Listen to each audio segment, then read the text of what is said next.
네, 안녕하세요. 주식은 역시 기리기리새 기리씨입니다. 안녕하세요, 여러분들. 자, 오늘의 증시는 조금 눈치 보기가 나타냈습니다. 어떤 흐름이 나왔는지 말해보도록 할게요. 같이 공부하시죠. 렛츠 기리!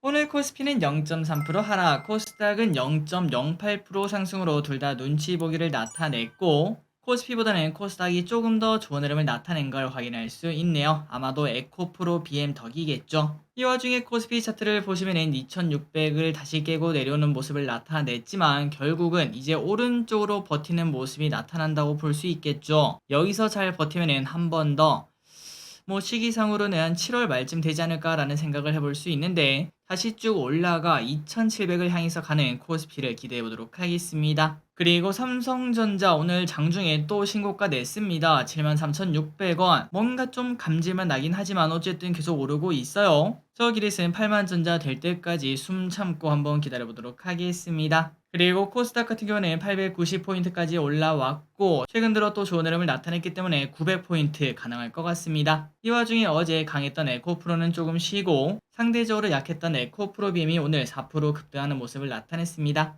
매동을 보도록 하겠습니다. 매동이 나쁩니다. 개인 3,000원 매수, 외국인 소량 매도, 기관 2,800원 매도에 연기금 무려 2,600억이나 매도를 때립니다. 6월달에서 이제 매도가 끝난 줄 알았는데 그게 아닌가 봐요. 다시 포트폴리오 조정을 시작하는 걸 확인할 수 있고 그렇다면 이 와중에 뭘 사나 봤더니 대한항공, 삼성 SDI, 에코프로, 에코프로비엠, 현대, 미포조선을 매수. 그 반면 무려 삼성전자를 780억이나 매도, SK하이닉스도 160억 매도, 셀트리온, 카카오, 하이브를 매도하는 걸 확인할 수 있습니다. 자, 연기금이 지속적으로 이렇게 매도해서 그런지 모르겠지만 이틀 연속 3전이 윗꼬리 달고 내려오는 걸 확인할 수 있는데 이 와중에 SK하이닉스도 매도했다는 것은 조금 신경이 쓰이죠. 혹시나 반도체 조정이 나타날지 조금은 봐야 될 것 같습니다. 주유스로 보도록 하겠습니다. 어제 테슬라가 무려 7%나 급등 마감했다고 합니다. 진짜 대단하죠. 그 덕분에 오늘 또 이찬지가 좋은 흐름을 나타냈고 그리고 오늘 중국에서 반도체 재료로 쓰이는 갈륨, 게르마늄 수출을 통제한다 이런 얘기가 나왔습니다. 그러다 보니까 히토류 관련주가 장 초반 좋은 흐름을 나타냈었습니다.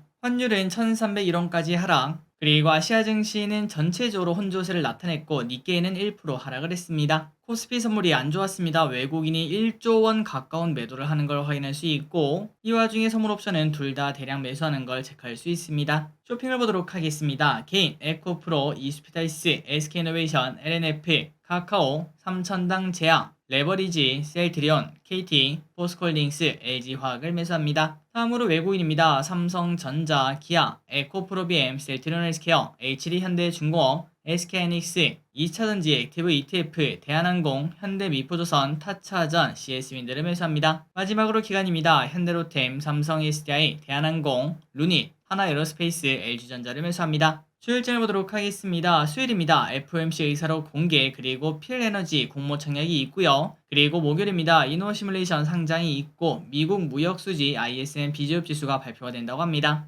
자, 그렇다면 필에너지 청약을 해야 되는가 말아야 되는가? 당연히 청약을 해야 될 것 같습니다. 바로 일단 정보를 보자면은 청약일은 내일부터 목요일까지, 상장일은 다음 주 금요일, 최소 청약 금액은 17만원이 필요하고 기간 수혜측이 또 대박이 나왔네요. 1811대 1, 그리고 의무 확약이 무려 59%로 야, 이게 이런 데이터가 나올 수가 있나 라는 생각이 들 정도로 매우 좋은 걸 확인할 수 있습니다. 무조건 청약을 해야 되는 데이터라고 볼 수 있고 그리고 주관사는 미래에셋과 삼성증권인데 미래에셋에서 많이 주기 때문에 대부분은 이쪽을 노리는 게 좀 더 유리하다고 볼 수 있겠죠. 혹시나 계좌를 미래에셋 그리고 삼성 둘 다 들고 있다면 끝까지 보시고 조금 더 유리한 쪽으로 결정하시면 될 것 같습니다. 그런데 개인적으로 요즘 같은 경우는 워낙 사람들이 똑똑해서 대부분 그냥 알아서 경쟁률이 맞춰지더라고요. 조금이라도 확률을 높이시고 싶으시다면 꼼꼼하게 확인하시면 될 것 같고 아니다 어차피 큰 차이 없다 0.1 차이 나봐야 얼마나 받겠냐 이런 생각이라면 그냥 기름들이 가지고 계신 편한 곳에서 청약하시면 될 것 같습니다. 그리고 수수료는 2,000원 있고 계좌는 청약 당일 비르면 개설이 가능하고요. 공모 유통물량 예정치는 27% 그리고 예상 시총은 3,200억이라고 합니다. 그래서 여러분들 필에너지 보시다시피 무조건 청약하는 기업이 되었습니다. 물론 공모가 3만원에서 34,000원으로 올라가는 걸 확인할 수 있었지만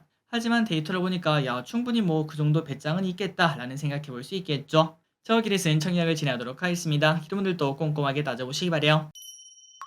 오늘의 섹터입니다. 조선, 2차전지, 히토류. 조선주가 좋았습니다. 잊을만 하면 한 번씩 돌아오죠. 24년까지 발주 지속, 하반기 강세 전망에 차트가 기가 막힙니다. 현대미포조선 4% 상승, HD현대중공업 3% 상승, HD한국조선해양 2% 상승, 삼성중공업 1% 상승, 그리고 조선기자재 좋았습니다. HSD엔진 8% 상승, KSP 13% 상승, 조선이 가면은 요 친구들도 가야겠죠. 그리고 2차전지 섹터가 또 좋은 흐름을 나타냈습니다. 테슬라, 리비안 등 미국 전기차 업체 2분기 판매 급증 소식에 하나기술 2% 상승, 동국 RNS 17% 상승, 금양 5% 상승, KG케미칼 10% 상승, 펜트론 11% 상승, 자이글 9% 상승합니다. 그리고 수출 통제 소식이 나왔죠. 중국 8월 1일부터 금속 수출 통제 히토류 무기화 부각이 되었다고 합니다. 삼화전자 6% 상승, 유니온 머티리얼 4% 상승, 그리고 갈륨 게르마늄 관련주로 알려진 종목들이 있었더라고요. RF 머티리얼즈 8% 상승, 코스텍시스 2% 상승. 다만 장 초반에 고점을 찍고 쭉 미끄러지는 모습을 둘 다 나타냈습니다. 반도체가 좋습니다. 하반기 업황 회복 평가에 소부장 위주 강세가 계속 나타나고 있습니다. 칩셋 미디어 7% 상승, AD 테크놀로지 3% 상승, TFE 18% 상승, JT 15% 상승, 이스페타이스 3% 상승, 심텍 1% 상승합니다. 자, 반도체 관련된 기업들이 정말 많죠. 그렇기 때문에 저기리슨 기름들이 만약에 반도체 섹터를 좋게 보신다면은 이렇게 ETF로 투자할 수 있는 방법도 있다는 거 매번 알려드리고 있습니다. 물론 개별 종목보다는 크게 상승하는 모습을 나타내진 않지만 그럼에도 이 상승에 탈 수 있다는 거 그 부분이 포인트라고 볼 수 있겠죠. 그리고 혹시나 모를 조정이 나오더라도 큰 타격이 없다는 그런 장점도 있을 것 같습니다. 다음으로 6개 관련주가 좋았습니다. 후쿠시마 오염 처리수 방류 불안감으로 상승, 마니커 FNG 10% 상승, 체리브로 5% 상승, OEM, ODM 관련주가 좋았습니다. 호실적 전망이 상승세가 지속되고 있다고 하네요. 화장품 쪽에 관련된 한국콜마와 코스맥스 각각 7%, 2% 상승, 그리고 의류에 관련된 영업무역과 한세실업도 최근 들어 좋은 흐름을 나타내고 있습니다. 엔터가 지속적으로 좋은 흐름을 나타냅니다. 엔터사들 2분기도 호실적 전망에 YG엔터 4% 상승, JYP엔터 4% 상승, SM 2% 상승, 하이브 2% 상승. 압수수색 소식이 나온 카카오페이 오늘 급락합니다. 4% 하락, 나이스정보통신 3% 하락. 자, 오늘의 시황정리 여기까지 끝났습니다. 항상 이렇게 같이 공부해서 진심으로 감사합니다. 지금까지 길이셨습니다. 빠이요.